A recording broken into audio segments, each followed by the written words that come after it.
మిత్రులారా, ఈరోజు వీడియోలో 30 అడుగుల వెడల్పు 60 అడుగుల పొడవు గల పశ్చిమ సింహద్వారం గల ఇంటి నిర్మాణం గురించి వివరణ చేస్తాను. ఇక్కడ ఇంటి నిర్మాణం చూసుకున్నట్లయితే మనం ముందుగా ప్రహరీకి ఎంత స్థలం పోతుందో క్యాల్కులేట్ చేసుకుంటే దాన్ని బట్టి ఇంటి నిర్మాణానికి ఎంత ప్లేస్ అవుతుంది దాన్ని ఆ ఎందుకు తీసుకోవచ్చు. ఇక్కడ ఉత్తరం వైపు 6 అంగుళాలు, దక్షిణం వైపు 6 అంగుళాలు అంటే 1 ఫీట్ ఏమో వెడల్పు తగ్గుతుంది. అట్లాగే పొడవులో పశ్చిమ వైపు 6 అంగుళాలు, తూర్పు వైపు 6 అంగుళాలు అంటే 1 ఫీట్ వచ్చేసి పొడవులో తగ్గుతుంది. అప్పుడు మనకి 29 అడుగులేమో వెడల్పు ఉంటుంది, 59 అడుగులేమో పొడవు ఉంటుంది. ఇప్పుడు మనకి మెట్లకు వచ్చేసి కనీసం 6 అడుగులు కావాలి. ఇక్కడ ఈ డయాగ్రామ్లో నేను 6 అడుగుల 6 అంగుళాలు తీసుకున్నాను. అట్లాగే వెనక వైపు పశ్చిమ వైపు 6 అడుగుల 6 అంగుళాలు తీసుకున్నాం కాబట్టి దీనికంటే ఎక్కువ ఇవ్వాల్సి వస్తుంది అనమాట తూర్పు వైపు. అందుకని ఇక్కడ 6 అడుగుల 9 అంగుళాలు తీసుకున్నాను స్పేస్ అనేది. ఇంటి దగ్గర ప్రహరీ నుంచి ఇంటికి 6 అడుగుల 9 అంగుళాలు వస్తుంది అనమాట. ఇక ఇంటి నిర్మాణానికి వస్తే 6 అడుగుల 6 అంగుళాలు మెట్లకి ఇచ్చిన తర్వాత ఇక్కడ నైరుతి భాగంలో మాస్టర్ బెడ్రూమ్ వచ్చింది. ఈ మాస్టర్ బెడ్రూమ్ కొలతలు వచ్చేసి 11 అడుగుల 9 అంగుళాలు వెడల్పు, 11 అడుగుల 9 అంగుళాలు పొడవు ఈక్వల్గా ఇచ్చారు. దీనికి అటాచ్డ్ టాయిలెట్ వచ్చేసి 4 అడుగుల వెడల్పు, 4 అడుగుల పొడవు, 6 అడుగుల 3 అంగుళాలు వచ్చేసి వెడల్పు అనమాట. ఇక్కడ ఇంకొక గెస్ట్ బెడ్రూమ్ ఇచ్చాను.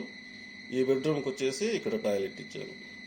ఇది సిట్అవుట్ ఏరియా, అంటే ఇంటికి ఎవరైనా వచ్చి మాట్లాడి పంపించడానికి కోసం వాళ్ళ కోసం మాత్రమే బాల్కనీ లాగా ఇది సిట్అవుట్ ఏరియా ఇచ్చాను. ఇది సింహద్వారం.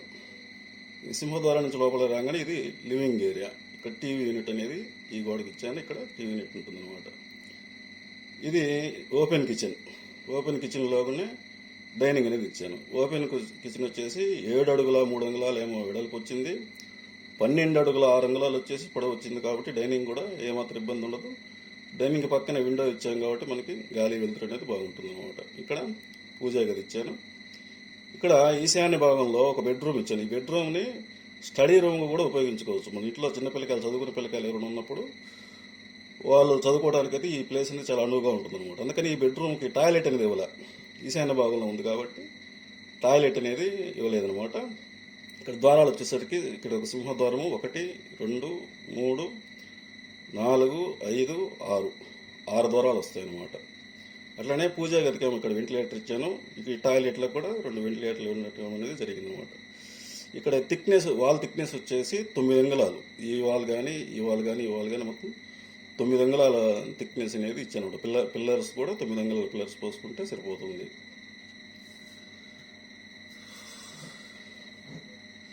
ఇక ఈ ఇంటి ప్లాన్కి వాస్తు గణితం చూసినట్లయితే పొడవు 44 అడుగుల 3 అంగుళాలు, వెడల్పు 22 అడుగుల 6 అంగుళాలు, క్షేత్రపదం వచ్చేసి 111, ఆయము గజాయము, ఆయుష్యం 97 సంవత్సరాలు, ఆదాయం 12, వ్యయం 9, తిథి నవమి, వారము గురువారము, నక్షత్రము శతాభిష నక్షత్రము, దిక్పతి యమధర్మరాజు, అంశనేది కీర్తి. ఇక ఖాళీ స్థానంలో ఇంటి నిర్మాణం చేసుకోదలుచుకుంటే ఫ్లోర్ ప్లాన్స్ కోసం ఈ కింది అడ్రస్లో సంప్రదించవచ్చు. Galaxy floor plans.